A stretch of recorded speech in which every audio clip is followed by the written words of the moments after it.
మిత్రులందరికీ నమస్కారం. భక్తి పథం 6457 ఛానల్‌కు స్వాగతం. ఓం శ్రీమాత్రే నమః.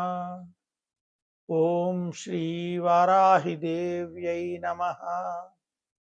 ఆది వారాహి స్తోత్రం. నమోస్తు దేవీ వారాహి జయైంకార స్వరూపిణి జపిత్వా భూమి రూపేణ నమో భగవతి ప్రియే. జయ క్రోడాస్తు వారాహి దేవీ త్వం చ నమామ్యహం.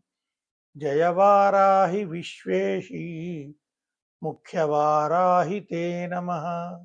ముఖ్యవారాహి వందే త్వాం అంధే అంధిని తే నమః.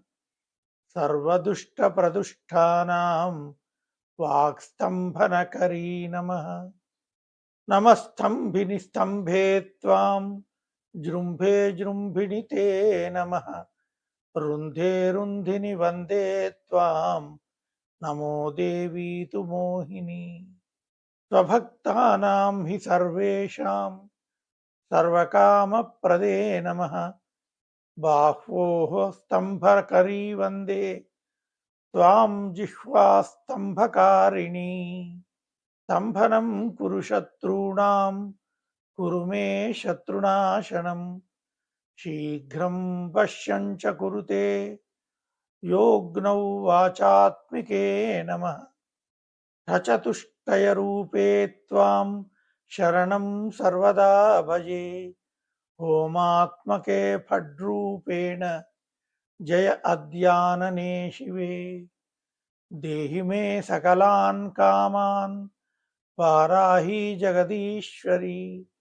నమస్తుభ్యం నమస్తుభ్యం నమస్తుభ్యం నమో నమః. ఇదమాద్యాననా స్తోత్రం సర్వపాప వినాశనం. పఠేద్యః సర్వదా భక్త్యా పాతకైర్ముచ్యతే తథా.